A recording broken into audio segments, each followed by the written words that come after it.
Bismillahirrahmanirrahim. Assalamualaikum warahmatullahi wabarakatuh. Alhamdulillah wassalatu wassalamu ala Rasulillah wa ala alihi wa sahbihi wa mawala. Rabbi shrah li sadri wa yassir li amri wahlul 'uqdatam min lisani yafqahu qawli. Rabbi zidni ilma warzuqni fahma. Para pemirsa ACTV yang dimuliakan Allah Subhanahu wa taala. Senantiasa kita bersyukur kepada Allah atas segala nikmat yang Allah berikan. Dengan tentu saja meningkatkan keimanan kita kepada Allah, mengerjakan semua perintah Allah dan meninggalkan semua larangan Allah. Dan mari pula kita tidak lupa bersalawat kepada Nabi kita yang mulia, Nabi Muhammad sallallahu alaihi wa ala alihi wasallam.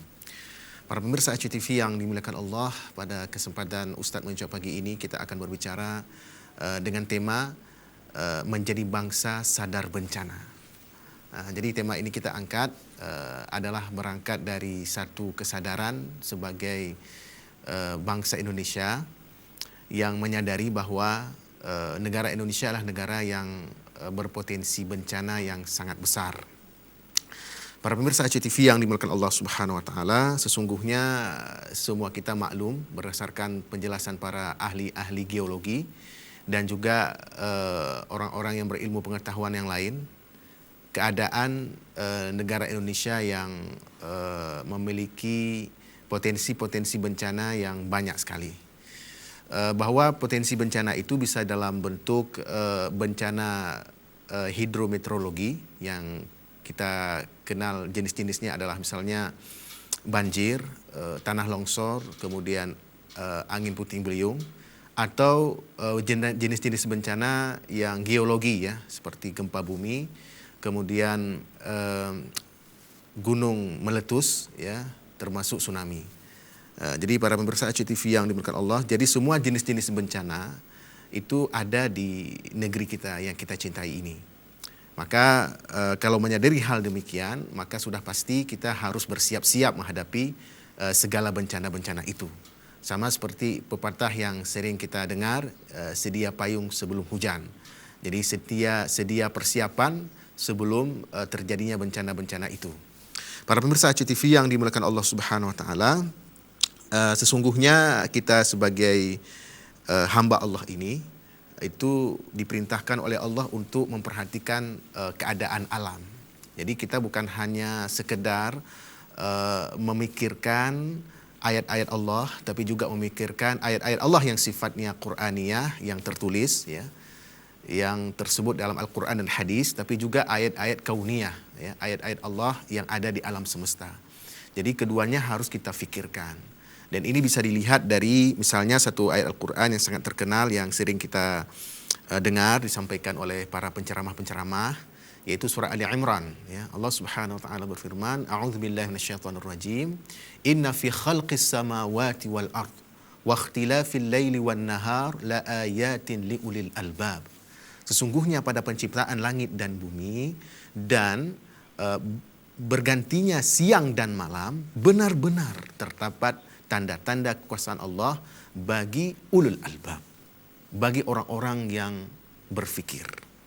Nah, ulul albab ini ada ciri-cirinya. Ciri-cirinya itu disebut dalam ayat berikutnya, yaitu alladzina yadhkurunallaha qiyaman wa qu'udan wa 'ala junubihim, yaitu orang-orang yang mengingat Allah dalam keadaan berdiri, dalam keadaan duduk dan dalam keadaan berbaring. Tidak cukup itu, ya. Ciri dari ulul albab ternyata ada tambahannya, yaitu wa yatafakkaruna fi khalqis samawati wal ard. Dan mereka memikirkan tentang penciptaan langit dan bumi. Nah, jadi dua ciri inilah orang-orang yang disebut oleh Allah Subhanahu wa taala sebagai orang-orang yang ulul albab. Mereka itu senantiasa berzikir dan juga senantiasa berfikir. Nah, jadi para pemirsa ACTV yang Allah muliakan, kita tidak cukup sekedar tahu bahwa negeri kita inilah negeri yang banyak bencananya. Ya, bencana itu akan ada setiap tahunnya dengan segala jenis bencana itu sudah pasti. Tapi kita juga kemudian menjadi orang-orang yang memiliki kesadaran terhadap bencana. Bagaimana ciri orang yang memiliki kesadaran terhadap bencana adalah melakukan persiapan sebelum terjadi bencana itu. Nah, kita ketahui bersama bahwa pemerintah kita sudah sangat perhatian terhadap penanggulangan bencana ini. Ya, ini bisa dilihat dari pertama sekali adanya undang-undang yang dibuat untuk persoalan bencana ini, yaitu Undang-Undang 24 tahun 2007 yang isinya adalah menjelaskan tentang bagaimana menangani bencana sebelum bencana itu terjadi, saat bencana itu terjadi, dan setelah bencana itu terjadi. Jadi kalau sebelum bencana terjadi itu adalah upaya-upaya untuk yang disebut dengan early warning system, ya, yaitu sistem peringatan dini. Ya, jadi jauh sebelum bencana itu terjadi ada semacam simulasi-simulasi yang diberikan oleh pemerintah supaya masyarakat benar-benar siap menghadapi bencana. Yang kedua adalah pada saat terjadi bencana. Ya, pada saat terjadi bencana, mungkin saja jenis bencana lah misalnya gempa. Nah, kemudian pada saat terjadi gempa itu bagaimana yang dilakukan oleh rakyat, ya, bagaimana respon rakyat terhadap bencana yang terjadi itu, terhadap gempa yang terjadi itu. Tentu sudah pasti saat terjadi gempa kita langsung mencari tempat yang aman dari gempa itu. Kita menghindari untuk bertempat tinggal di ruangan-ruangan tertutup, ya. Kita langsung ke tempat terbuka, ya. Kemudian itu dalam bentuk simulasi-simulasi, sudah pasti itu sudah diberikan oleh pemerintah. Tapi simulasi tentu saja pada saat pra bencana. Tapi kalau sudah terjadi bencana langsung, maka rakyat sudah siap, ya, karena sudah melakukan persiapan sebelumnya. Dan dalam saat terjadi bencana tentu saja ada banyak juga lembaga-lembaga yang terlibat, ya. Misalnya selain dari badan yang dibentuk khusus untuk menangani bencana itu, yaitu BNPB kalau di nasional, Badan Nasional Penanggulangan Bencana. Dan kalau di daerah itu nama lembaganya lah BPBD, ya, Badan Penanggulangan Bencana Daerah. Itu ada di provinsi dan ada di kabupaten kota. Selain dari lembaga ini, ada juga lembaga yang lain yang terlibat dalam penanganan bencana, misalnya juga di Dinas Kesehatan, Dinas Sosial, ya. Kemudian PMI sendiri atau relawan-relawan yang lainnya. Dan para pemirsa TV Allah muliakan, masyarakat pada saat itu, ya, juga membantu dalam bentuk donasi-donasi untuk untuk lebih membantu masyarakat yang lainnya yang terkena bencana itu. Kemudian ada juga nantinya fase yang lainnya adalah fase setelah bencana. Ya, jadi setelah saat tadi bencana, kemudian ada yang disebut dengan fase tanggap darurat, ya, dan yang waktunya juga ditentukan kapan waktu berakhirnya. Kemudian beralih kepada fase yang lainnya, yaitu fase setelah bencana, pasca bencana. Dan pasca bencana ini kemudian dilakukanlah upaya-upaya rehabilitasi dan rekonstruksi terhadap sebuah daerah yang terkena bencana. Dan kita di Aceh juga sudah pernah mengalami bencana besar, ya, yang belum pernah terjadi sebelumnya di negara Indonesia ini, yaitu bencana tsunami pada 26 Desember tahun 2004. Nah, sejak bencana tsunami ini menimpa Aceh, maka kemudian paradigma kebencanaan ini ada perubahan, ya. Kalau sebelumnya paradigmanya adalah responsif, kemudian setelah bencana tsunami Aceh, maka penanganan bencana ini kemudian menjadi preventif, ya, bukan lagi responsif tapi preventif. Jadi bagaimana upaya-upaya yang lebih banyak untuk melakukan persiapan sebelum bencana daripada melakukan penanganan saat bencana dan setelah bencana. Nah, jadi apa yang sudah pernah dialami oleh kita orang Aceh di tanggal 26 Desember tahun 2004 itu kemudian menjadi pelajaran bagi pemerintah kita dalam menangani bencana ini, sehingga pada penanganan bencana-bencana berikutnya kita bisa lihat maka penanganan itu lebih kepada persiapan sebelum terjadi bencana. Misalnya disebut dengan istilah mitigasi, ya.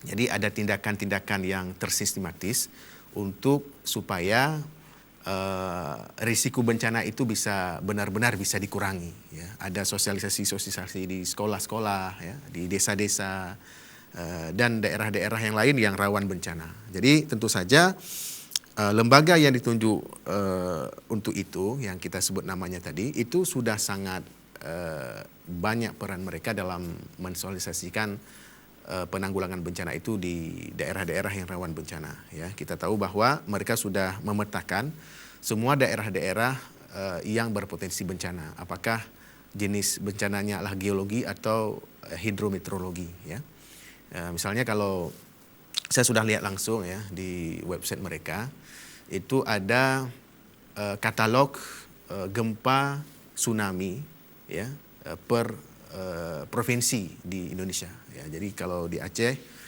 daerah mana saja yang berpotensi gempa dan tsunami itu sudah dipetakan dan sampai ke tingkat desa-desa ya, desa mana yang potensinya tinggi dan potensinya sedang. Ya.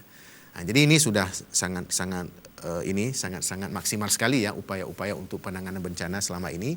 Nah, ini berangkat dari tsunami yang menimpa Aceh pada tanggal 26 Desember tahun 2004. Yang kita ketahui bersama bahwa saat terjadi bencana tsunami 2004 itu kemudian dibentuklah satu lembaga oleh pemerintah yang disebut dengan BRR ya, Badan Rehabilitasi dan Rekonstruksi Aceh Nias, yang kemudian cikal bakal dari BRR inilah kemudian lahirlah satu lembaga khusus di tahun 2008 yaitu BNPB ya, Badan Nasional Penanggulangan Bencana, yang kemudian di daerah-daerah juga dibentuk lembaga yang serupa ya, yang namanya BPBD ya, Badan Penanggulangan Bencana Daerah di provinsi atau kabupaten kota. Nah, jadi para pemirsa TV Allah muliakan, sejak 2008 sampai ke tahun sekarang ini penanggulangan bencana ini sudah berubah paradigmanya. Jadi tidak lagi sifatnya responsif saat terjadi bencana baru kita meresponnya dengan memberikan bantuan-bantuan ya kemanusiaan, memberikan upaya-upaya penyelamatan terhadap orang-orang yang terkena bencana itu, atau setelah bencana melakukan rehabilitasi dan rekonstruksinya. Tapi lebih banyaklah tindakan-tindakan atau kegiatan-kegiatan yang dilakukan oleh lembaga khusus untuk penanganan bencana ini adalah kepada sosialisasi. Ya, mereka telah banyak melakukan sosialisasi, simulasi-simulasi juga adalah agar pada saat terjadi bencana masyarakat sudah siap menghadapinya. Baik, para pemirsa CTV yang Allah muliakan, kita akan lanjutkan setelah pesan-pesan berikut ini.